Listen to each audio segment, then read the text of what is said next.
Assalamualaikum warahmatullahi wabarakatuh. Saya Sylvia Deli Heriani dari kelas D 211. Pada kesempatan kali ini saya akan menjelaskan mengenai memori internal. Mungkin beberapa teman-teman sudah tidak asing dengan memori internal. Salah satu contohnya adalah RAM. Lalu, apakah ada lagi selain RAM? Tentu ada, dan akan saya bahas pada pembahasan yang selanjutnya. Dalam materi mengenai memori internal, saya membaginya menjadi beberapa pokok pembahasan, yaitu yang pertama adalah pengertian memori, lalu yang kedua karakteristik sistem memori, yang ketiga jenis memori internal, yang keempat perbedaan serta jenis-jenis ROM dan RAM, yang kelima perkembangan RAM. Pembahasan yang pertama, pengertian memori. Apa itu memori? Memori adalah bagian dari komputer tempat program-program dan data-data disimpan. Memori merupakan komponen yang penting di dalam satu komputer yang berada di dalam CPU atau Central Processing Unit. Memori internal dapat diakses secara langsung oleh prosesor. Pembahasan yang kedua adalah karakteristik sistem memori. Karakteristik sistem memori. Pada karakteristik sistem memori terdiri menjadi beberapa, yaitu berdasarkan lokasi, kapasitas, satuan transfer, metode akses, kinerja, tipe fisik, dan karakter fisik. Berdasarkan lokasi, terdiri menjadi CPU, internal atau main, eksternal atau secondary. Sedangkan berdasarkan kapasitas, terdiri menjadi ukuran word dan jumlah word. Berdasarkan satuan transfer, terdiri dari word dan block. Sedangkan berdasarkan metode akses, terdiri dari sequential access, direct access, random access, dan associative access.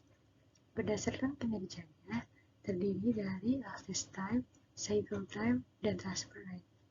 Berdasarkan tipe fisik, terdiri dari semikonduktor dan magnetik. Sedangkan berdasarkan karakteristik fisik, terdiri dari volatile atau non-volatile dan irreversible atau non-irreversible. Karakteristik berdasarkan lokasi. Yang pertama, memori lokal atau sering disebut dengan register. Built-in berada dalam CPU, diperlukan untuk semua kegiatan CPU. Lalu yang kedua, memori internal atau sering disebut dengan memori primer atau memori utama, diperlukan oleh CPU dalam proses eksekusi atau operasi di program sehingga dapat diakses secara langsung oleh CPU tanpa melalui perantara.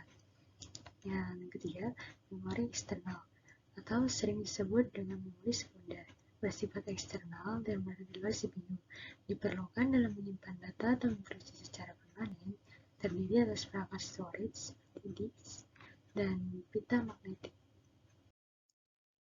Karakteristik berdasarkan kapasitas memori. Kapasitas register dinyatakan dalam bit. Kapasitas memori internal dinyatakan dalam bentuk byte. 1 byte-nya 8 bit atau word. Kapasitas memori eksternal dinyatakan dalam byte. Karakteristik berdasarkan satuan transfer. Yang pertama, memori internal. Satuan transfer merupakan jumlah bit yang dibaca atau ditulis ke dalam memori pada suatu saat. Lalu, memori eksternal. Data ditransfer dalam jumlah yang jauh lebih besar dari word yang dikenal dengan block. Karakteristik berdasarkan metode aksesnya. Yang pertama, sequential access. Diorganisasikan menjadi unit-unit data yang disebut record, dibuat dalam bentuk ukuran linear yang spesifik. Contohnya adalah akses pada pita magnetik. Lalu, selanjutnya direct access, menggunakan syarat read atau write mechanism, tetapi setiap blok dan record memiliki alamat yang unik berdasarkan lokasi fisik. Contohnya akses pada disk. Lalu selanjutnya random access, dapat dipilih secara random. Waktu mengakses lokasi tidak tergantung pada urutan akses sebelumnya dan bersifat konstan. Contohnya sistem memori utama. Lalu associative access, Setiap word dapat dicari berdasarkan pada isinya dan bukan berdasarkan alamatnya. Waktu pencariannya tidak bergantung secara konstan terhadap lokasi ataupun akses sebelumnya. Contohnya memory cache. Karakteristik berdasarkan kinerjanya. Yang pertama, access time. Bagi RAM, waktu akses adalah waktu yang dibutuhkan untuk melakukan operasi baca atau tulis.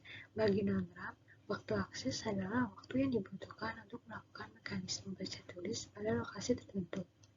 Yang kedua, cycle time. Waktu akses ditambah dengan waktu transient hingga sinyal hilang dari saluran sinyal. Yang ketiga, transfer rate merupakan kecepatan pemindaian data ke unit memori atau transfer dari unit memori. Karakteristik berdasarkan tipe fisiknya. Yang pertama, memori semikonduktor. Memori ini memakai teknologi LSD atau FF. Memori ini banyak digunakan untuk memori internal, misalnya RAM. Yang kedua, memori permukaan magnetik. Banyak digunakan untuk memori eksternal, yaitu disk atau pita magnetik. Yang terakhir, berdasarkan karakteristik fisik. Ada volatile dan non-volatile. Volatile, informasi akan hilang bila listrik dimatikan. Sedangkan non-volatile, informasi akan tetap ada tanpa mengalami kerusakan sebelum dilakukan perubahan. Lalu selanjutnya ada erasable dan non-erasable. Erasable artinya isi memori dapat dihapus dan diganti dengan informasi yang lain. Sedangkan non-erasable artinya isi memori tidak dapat dihapus. Selanjutnya pembahasan yang ketiga, yaitu jenis memori internal. Yang pertama adalah RAM atau Random Access Memory. RAM adalah suatu memori tempat penyimpanan data sementara, baik itu ketika komputer dijalankan dan dapat diakses secara acak atau random. Selanjutnya adalah ROM atau Read Only Memory. ROM adalah suatu perangkat keras pada komputer atau PC yang berupa chip memori semikonduktor yang isinya hanya bisa dibaca saja. Pembahasan selanjutnya adalah perbedaan serta jenis-jenis ROM dan RAM.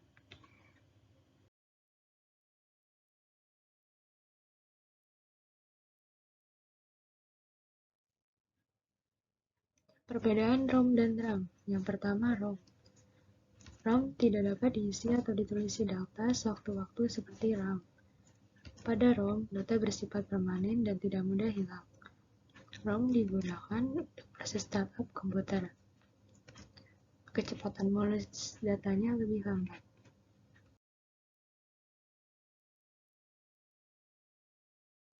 Sedangkan pada RAM membutuhkan daya agar dapat menyimpan data.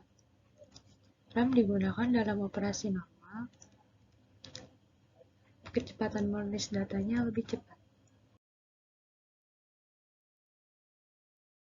Jenis-jenis ROM. ROM terdiri dari berbagai macam. Yang pertama, PROM atau Programmable Read-Only Memory. Yang kedua ada RPROM atau Reprogrammable Read-Only Memory. Ketiga ada EEPROM atau Electrically Erasable Program Read-Only Memory. Lalu yang terakhir ada EEPROM atau Erasable Program Read-Only Memory. Jenis-jenis RAM terbagi menjadi beberapa jenis, yaitu berdasarkan cara kerjanya, berdasarkan jumlah pin, dan berdasarkan modul. Berdasarkan cara kerjanya, terdiri dari dynamic RAM dan static RAM. Kemudian berdasarkan modulnya, yang terdiri dari single inline memory module, double inline memory module, dan RIMM. Sedangkan berdasarkan jumlah pinnya, terdiri dari RAM 30 pin, RAM 72 pin, dan RAM 168 pin. Selanjutnya pembahasan yang kelima, yaitu perkembangan RAM. Dimulai dari diciptakannya RAM pada tahun 1968 oleh Robert Denard, RAM tersebut membutuhkan tegangan 5 volt untuk dapat berjalan pada frekuensi 4,77 MHz. dengan waktu akses memori atau akses time sekitar 200 nanosecond. Kemudian, pada saat ini ada teknologi memori baru yaitu DDR5 pada tahun 2019.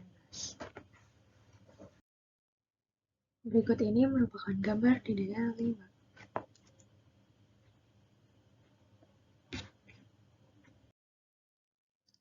DDR5 direncanakan akan mengurangi konsumsi daya, namun akan menggandakan bandwidth dan kapasitasnya dibandingkan dengan DDR4 SDHANA.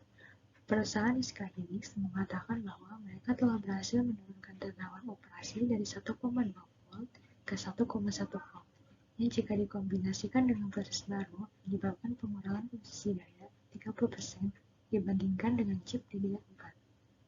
Tawaran baru ini mendukung kecepatan transfer data hingga 5200 Mbps, yang 60% lebih cepat dari laju transfer data pada generasi sebelumnya, yaitu 3200 Mbps. Itu berarti chip dapat memproses data 41,6 MB per detik. Menurut data IDC yang dikutip oleh pengumuman SK Hynix, permintaan untuk SDRAM DDR5 diperkirakan akan mencapai 25% dari total pasar pada 2021 dan 44% pada 2022. Sekian penjelasan dari saya. Mohon maaf apabila ada kesalahan dalam penyampaian, dan terima kasih bagi yang telah menonton. Sekian, wassalamualaikum warahmatullahi wabarakatuh.